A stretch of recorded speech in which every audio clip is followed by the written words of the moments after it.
Now we get to study together, and if you'll take your Bibles out and turn to Psalm 57, this is a song that I have been looking forward to sharing with all of you. Psalm 57 is such a powerful song, and it's tucked right in the middle of this pain section. And I know when you say, oh, there are 10 songs from Psalm 52 to 62, and they're all pain songs, that would sound like, oh, it's going to be so heavy.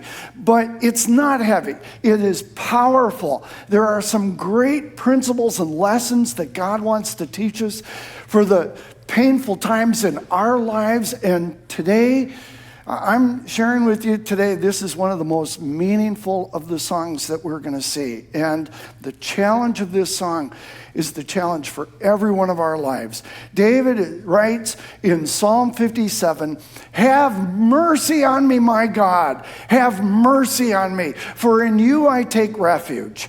I will take refuge in the shadow of your wings until the disaster has passed. I cry out to God Most High, to God who vindicates me. He sends from heaven and saves me, rebuking those who hotly pursue me. God sends forth his love and his faithfulness. I'm in the midst of lions. I'm forced to dwell among ravenous beasts, men whose teeth are like spears and arrows, whose tongues are like sharp swords. Be exalted, O God, above the heavens. Let your glory be over all the earth. They spread a net for my feet. I was bowed down in distress. They dug a pit in my path, but they have fallen into it themselves. My heart, O God, is steadfast. My heart is steadfast. I will sing and make music. Awake, my soul. Awake, harp and lyre. I will awaken the dawn. I will praise you, Lord, among the nations. I will sing of you among the peoples. For great is your love, reaching to the heavens. Your faithfulness reaches to the skies. Be exalted, O God, above the heavens. Let your glory be over all the earth." And the song ends, and it's a wow. Before we jump into it and kind of dissect it, as I do each week, let me share 3 observations that make this song so unique and special from the others, and this makes it stand out for us today. 3 observations, and the first one is what we saw last week in Psalm 56. This is a Miktam song. Now, I shared with you last week that nobody really knows for sure exactly what this word Miktam means, but the best understanding that we have is that it comes from a word that means to cut, to engrave, or to make something permanent. In the same way that you would carve something into a wall that's meaningful and it's made permanent, David is saying, God, I want this truth, this moment to be carved into my life. Etch it into my soul. Make this a permanent part of who I am. And there are times in every one of our lives that God uses experiences, and sometimes even painful experiences, to teach us in ways that are absolutely life-changing. And like David, we need to say, God, whatever it is you're trying to teach me right now, this is the commitment, this is what I'm understanding. God, just carve that, engrave it into my heart, my soul, my mind, and my very life. So this is a Miktam. I have trouble saying that word, but Miktam is a powerful moment in every one of our lives. The second observation is that this is another one of those clear historic songs that we know the general time for. Some we know exactly the moment, but here we have a time frame, and it happens sometime between 1 Samuel 22 and 1 Samuel 24. Now here's the problem. We could pinpoint it if David had just given one more detail in the title, but the title says that this was written happened when David had fled from Saul into the cave. Now, our problem is that in 1 Samuel 22, 23, and 24, we read this period as David's running from Saul. But the problem, the conflict is we have to say, well, which cave was he talking about? Because in 1 Samuel 22, verse 1, we're told that David left the town of Gath, and he went, and if we're looking on the map, David is from Bethlehem. That's where he grew up, in the tribe of Judah area, and Saul is chasing him. And so he is so uncertain about who is for him or against him. The safest place that David can figure out to go is not in Israel or even in Judah, his tribal area, but he crosses over to the west side where the Philistines live, and he goes to the town of Gath, of all places. That's the town that Goliath was from. So he goes to the town where he killed their champion, and he's carrying his sword.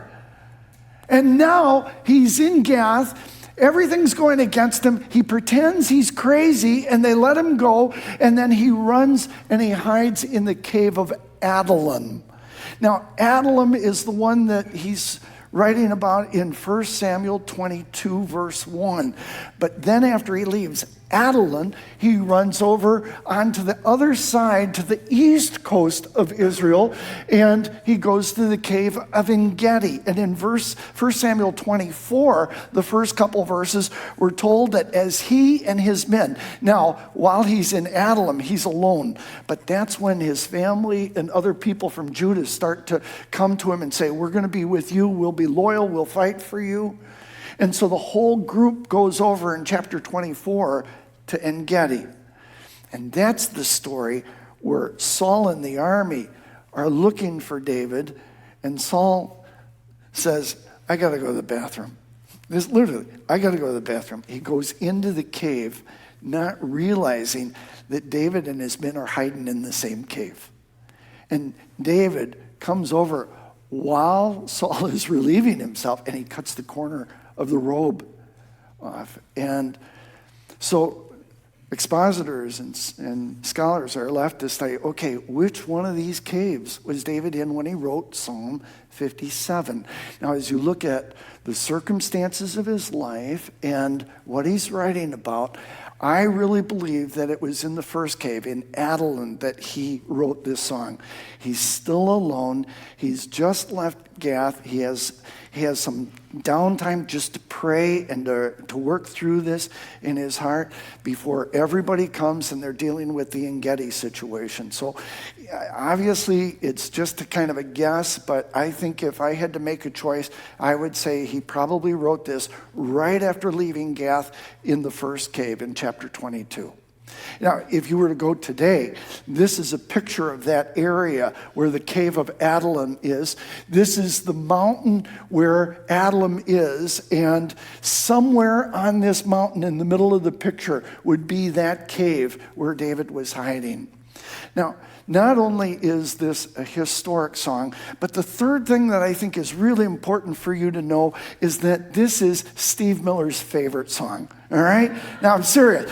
Look, someday you may be on Jeopardy and the host is going to say, Psalm 57, and right away you're going to say, what is Steve Miller's favorite song, right? And so, look, I know that there are lots of amazing songs in the Psaltery, but this is the one that God has used in my life over and over and over. I memorized it years ago, and God keeps bringing me back in the difficult moments of my life. And I'll explain why this has become so important in my life. But I love everything about this song. It is so simple, only 11 verses, and yet it is so rich. It is so God-focused and God-centered in spite of everything he's going through. Would it surprise you to know that we're going to see that 22 times in only 11 verses, God's name or a pronoun or an analogy is made? 22 times in 11 verses. I love the poetry of this, how he dramatically goes back and forth. He starts with his pain, then he celebrates God, then he talks about the people, and it's just this cool way of devising the poetry and the contrasts. It's like a weaving of these themes together. This is one of the most unique songs and the most powerful songs as we see how God takes David from pain to praise. And I've shared with you that in all of these pain songs, the common themes are all that God takes people from pain to praise, and then there's always a hinge that represents how you get there. And that's what we're going to see again today. And I just love this song for this reason. Now, as we're looking at the psalm to understand it, there are about 6 different strophes or verse divisions. But with all of those different strophes, there are only 3 dominant themes. The first theme is the same in every one of these pain songs. It's David's cry of pain in verses 1 through 4 and verse 6. Then the second is the hinge that takes us from pain to praise. And the hinge in this song is in verse 7, and that's David's resolve. And this is so important because this is the point that David wants etched into his heart and soul. And that's where we're going to spend most of our time this morning. But after coming to this point of resolve, then we get to David's praise. All of the pain songs start and end the same way. They have pain, then they get to praise. And they all have this incredible spiritual hinge. And it's that hinge that has changed my life. It's the hinge that we're looking at today that I hope will impact yours. But before we get there, let's start with the first section. That's David's cry of pain. Now, before we look at these verses, let me just share this interesting story.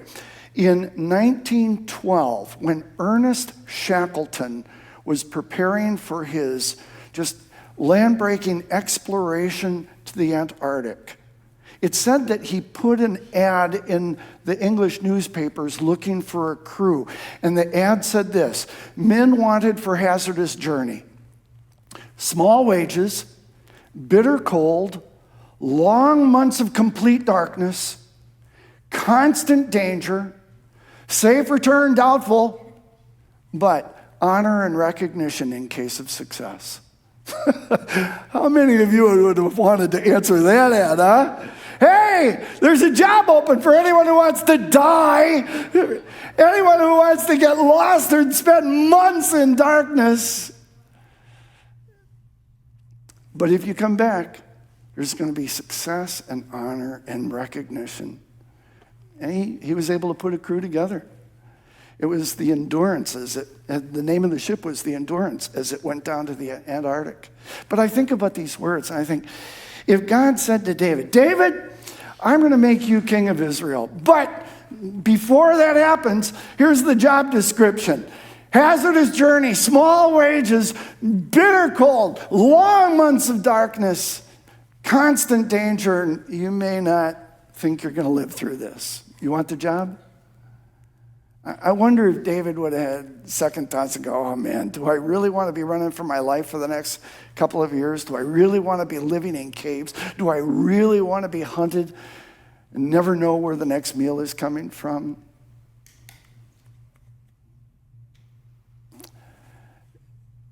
I wonder if Jesus said to each of us, I want to build my kingdom with somebody like you. But before you sign on, I want you to understand this isn't going to be an easy or comfortable journey. In fact, you're going to be misunderstood, misrepresented, rejected. There are going to be long months which you're wondering, what in the world's going on? And it's going to feel like you're in a cave. I'm not promising you a comfortable life. I'm not promising you prosperity in the eyes of the world. In fact, this is going to be, for some of you, the hardest thing that you've ever imagined. But if you're willing to sign on and you're willing to endure, there's going to be glory at the end. There's going to be honor. You may not experience it till you get to heaven, but I promise it'll be there. Are you willing to take this journey with me? David said, absolutely, God, I'm going to do this.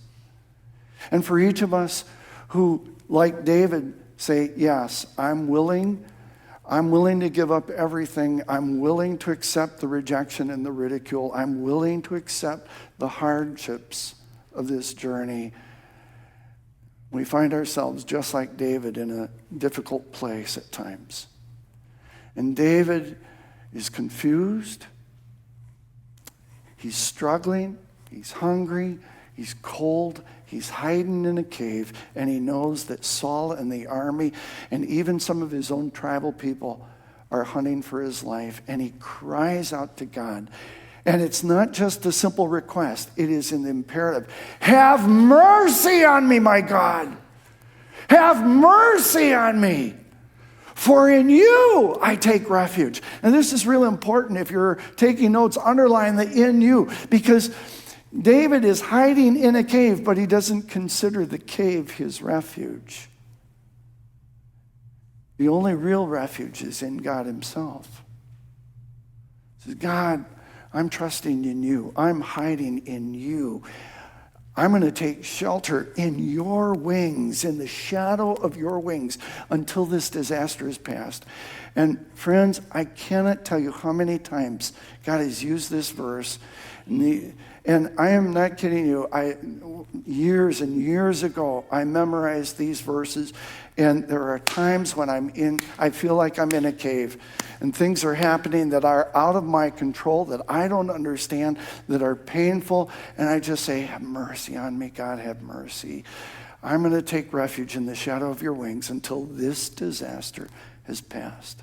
I know there's going to be another one down the road, but right now, God, I just need you. I need you.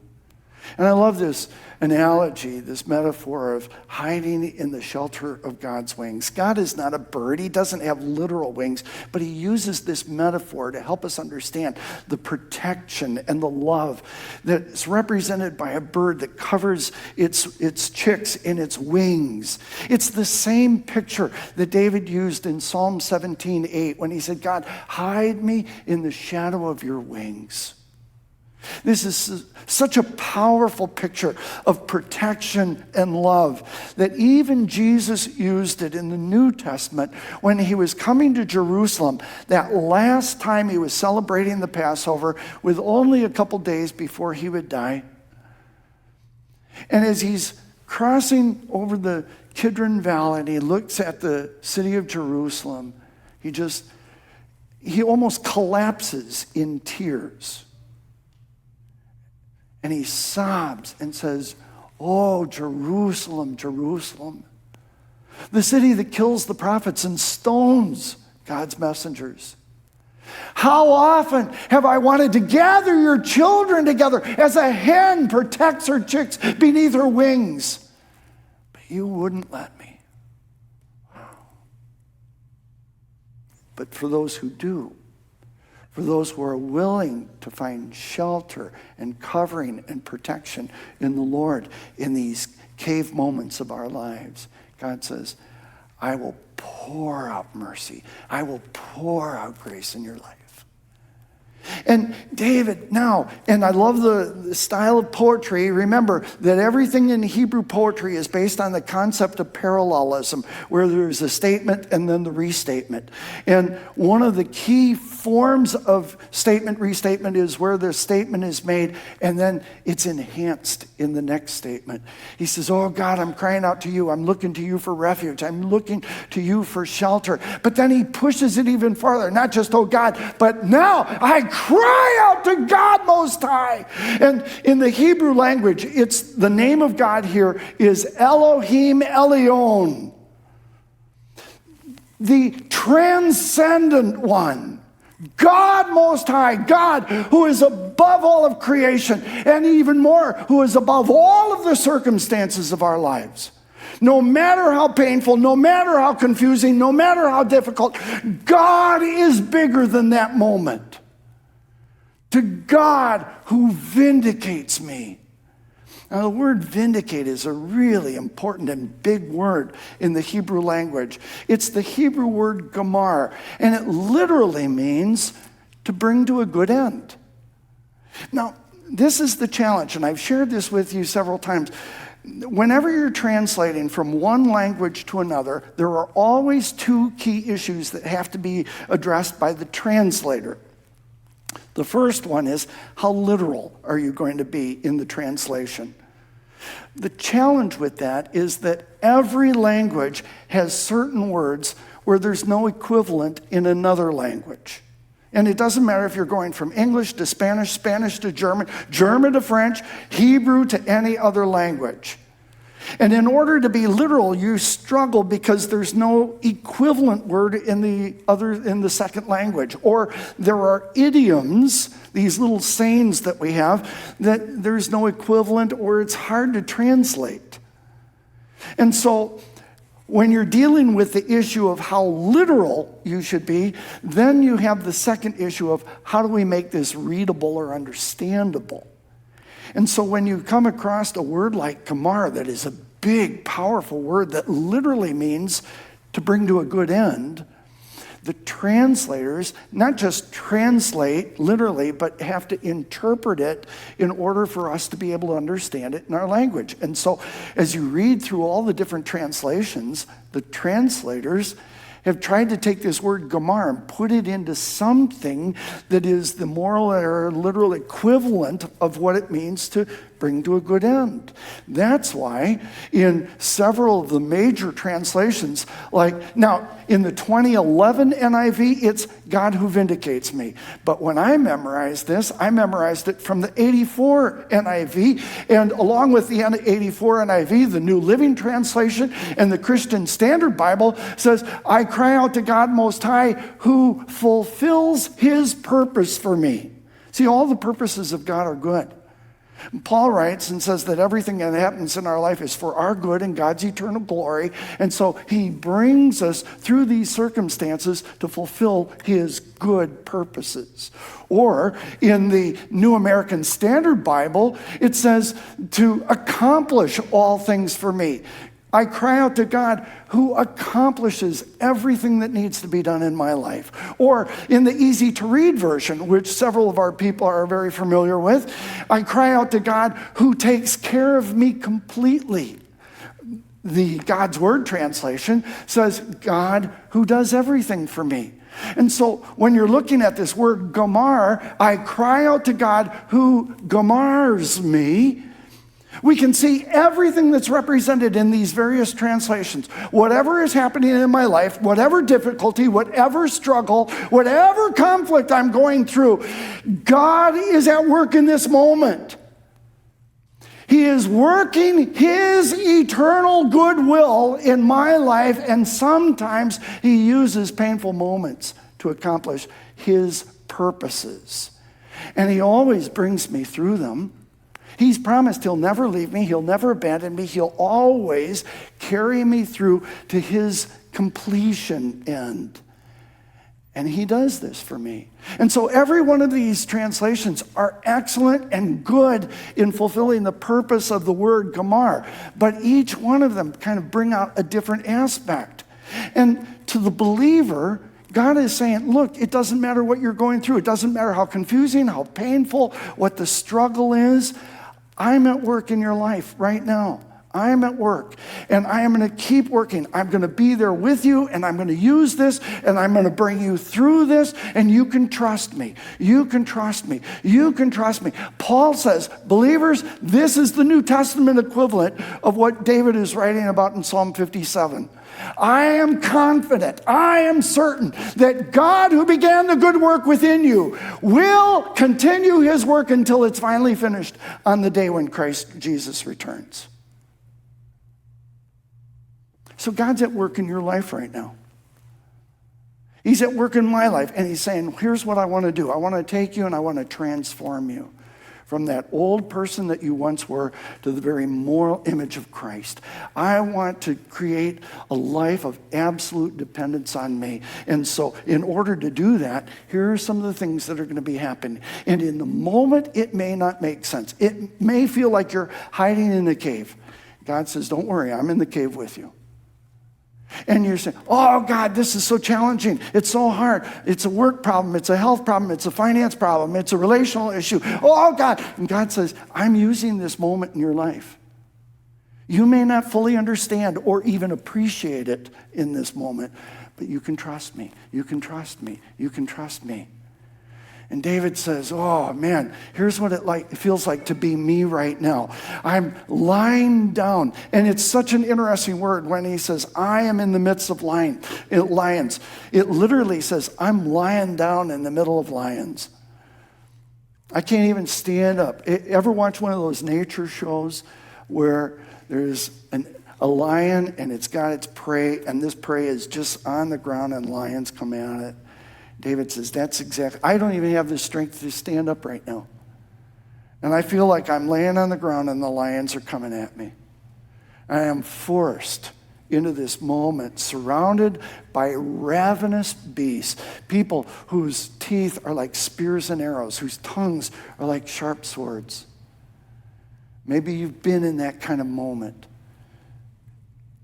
It may be a relational situation where somebody is attacking you and ridiculing you and mocking you and rejecting you. It may be a health issue. It may be a job and a finance issue.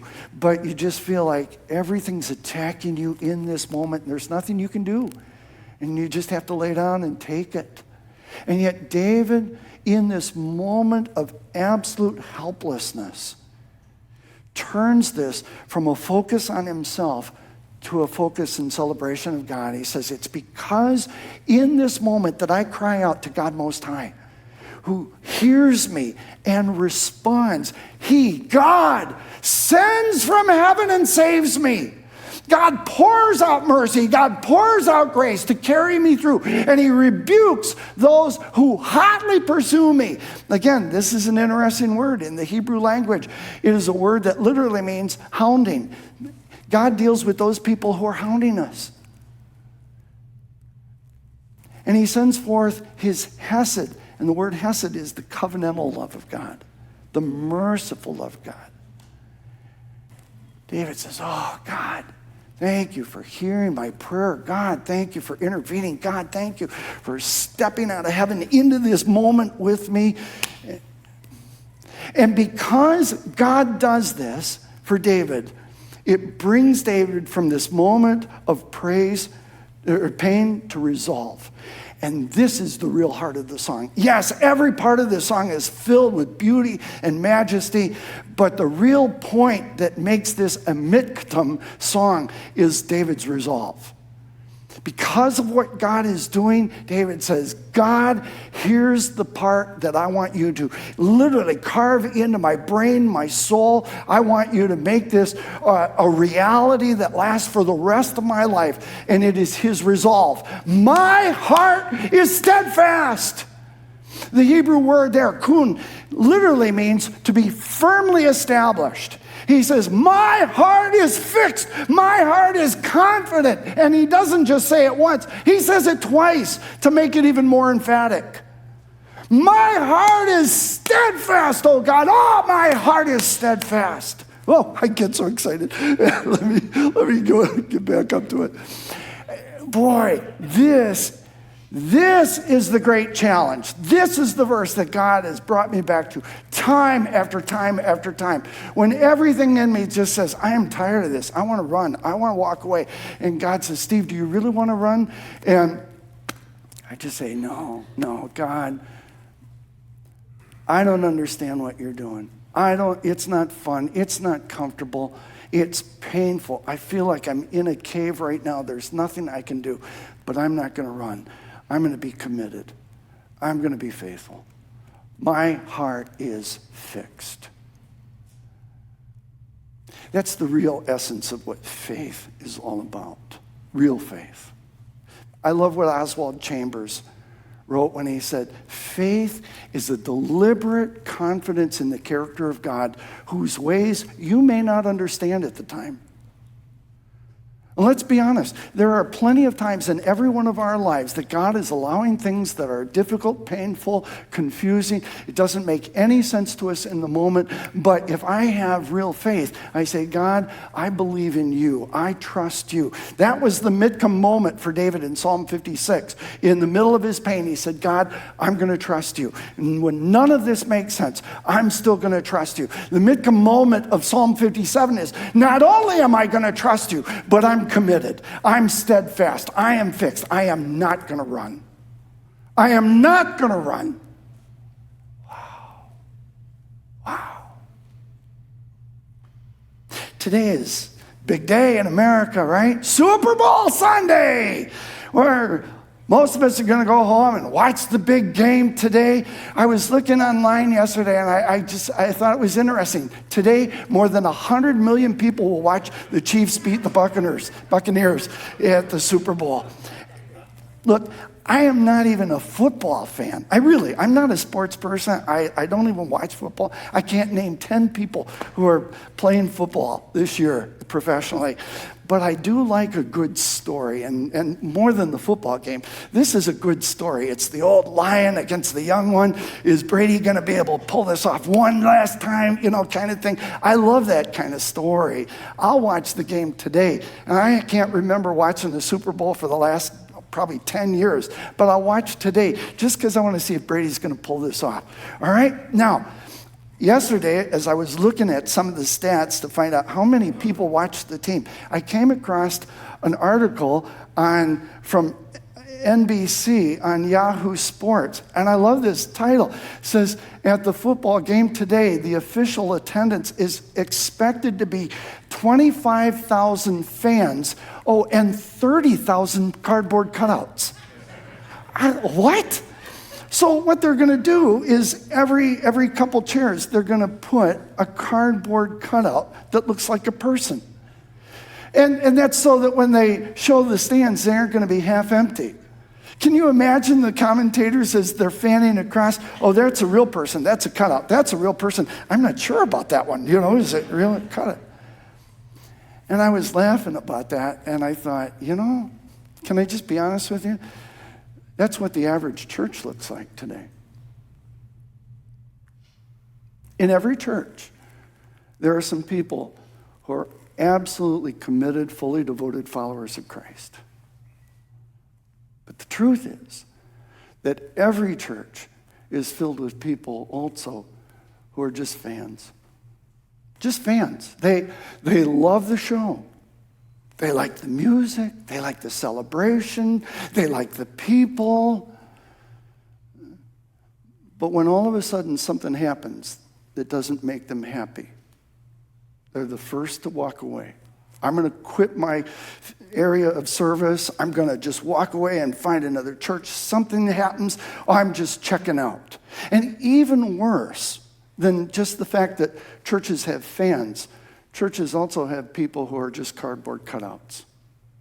Oh, they're here, but their heart isn't in it. Their mind isn't in it. They're coming, my wife dragged me to church. Really? That's just a cutout. You're here, but you're not here.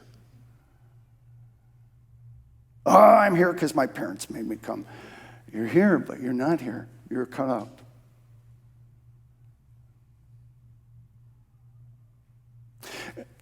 And the Midcom moment of this song is all about the question of whether or not you're going to be a fully devoted follower of Christ or you're just going to be a fan. Or even worse, a cardboard cutout.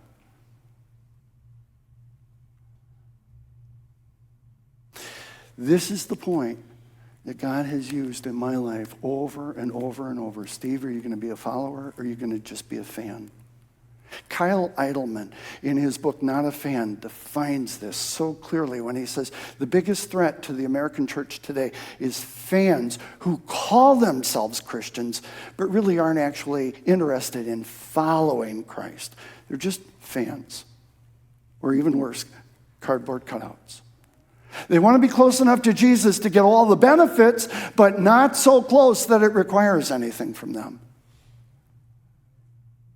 And then he finishes this section by saying, following Jesus will cost you something. Following Jesus always costs something. See, God wants to build his kingdom through you. And he invites you to be a part of that work, as we saw last week. But God doesn't rope and tie and drag anybody into kingdom service. But he says, are you willing to pay the price? Are you willing to be committed? Are you willing to get involved? Because if you are, I'll do great things in and through you. I will build my kingdom in and through you. But if you're a quitter, God doesn't use quitters. Because you can't depend on them. If something upsets them, they're going to walk every time. And you never know when they're coming back. Are they going to be involved? Are they going to go to another church because there was something that they didn't like? And God says, if you're just going to be a quitter, I'm sorry. I'm looking for people who are fully devoted followers, whose hearts are steadfast and fixed. And when those people who say, God, you can count on me. I am not going to be a quitter. I'm not going to walk away. I am steadfast, committed, and no matter what happens in my life, you can know that I'm going to be there. God says, man, that's the kind of person I'm going to use. I am going to turn the world upside down with that kind of person. That's the kind of person William Carey was, the father of modern missions, who took the gospel to India. And in the middle of all this pain and all this hardship that William Carey was experiencing, rejection, persecution, Carey wrote in his diary, there are grave difficulties on every hand, and even more are looming ahead. And therefore, instead of quitting, instead of walking away, instead of just being a cardboard cutout, he says, we must go forward. Whoa! Man, that's the kind of guy I want to be. Or James Chalmers. I can't wait to get to heaven and meet James Chalmers, the guy who introduced the gospel to New Guinea. After the end of a long career as a missionary and a gospel teacher in New Guinea, he wrote in his diary, recall my period of more than 20 years of service. Give me back all its experiences, its shipwrecks, its frequent occasions on the brink of death. Give it to me again, surrounded by savages with spears and clubs. Give it to me again with spears flying about me, with the clubs knocking me to the ground, and I will still be your missionary. Woo-hoo-hoo! Man. But that isn't going to happen in the life of somebody who isn't willing to be committed, whose heart isn't willing to be fixed and steadfast. But oh man, God uses people like David, like William Carey, like James Chalmers, who say, God, it doesn't matter what the cave is. I don't care how dark or cold or hungry I am. I don't care if they say things that don't make sense. I don't care if they do something that upsets me. I am fixed. I am steadfast. People can count on me. That's what ministry leadership is all about. That's what kingdom service is all about. That's what God is looking for. Men and women who are committed. And this morning, if there is any one point that God wants you to reach, it's the point of saying, God, carve this into my soul. Carve and engrave this into my thinking and my responses. Every time there's a cave moment, I am going to be fixed. I'm going to be faithful. People will be able to count on me. I'm going to serve. Jesus put it this way in Matthew 11 when he said, blessed is anyone who doesn't stumble on account of me. When God allows you to be in the cave moments of your life, when things don't make sense, when they aren't comfortable, when it's challenging to be faithful, God says, man, you're going to be blessed. I'm going to honor you if you're going to be steadfast and fixed. There have been so many times when God is just, and everything inside of me, my old nature just says, I'm done. God says, Steve, are you really done, or are you going to be faithful? Okay, God, my heart is fixed. Paul gives us the New Testament equivalent of that same principle when in 1 Corinthians 15:58 he says, doesn't matter what's going on, doesn't matter how difficult or confusing, doesn't matter how painful, it doesn't matter if they understand or reject you, always, always, always be strong and immovable. God, my heart is fixed, my heart is steadfast.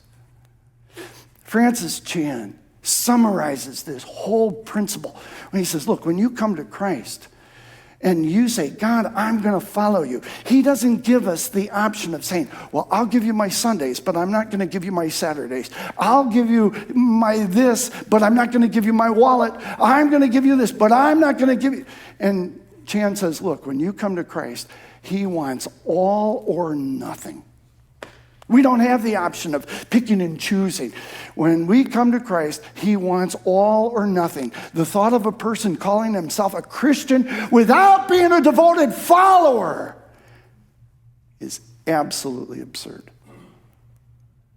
Absolutely absurd.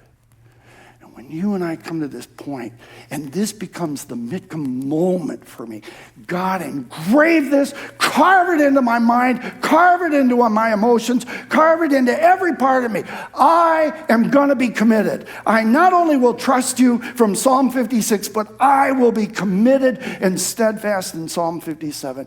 God says, all right, now I can work in and through you, and now that opens up the door for real praise. I can't do that as long as I'm half-hearted. If I'm nothing more than a fan or a cardboard cutout, I can't really enter into praise.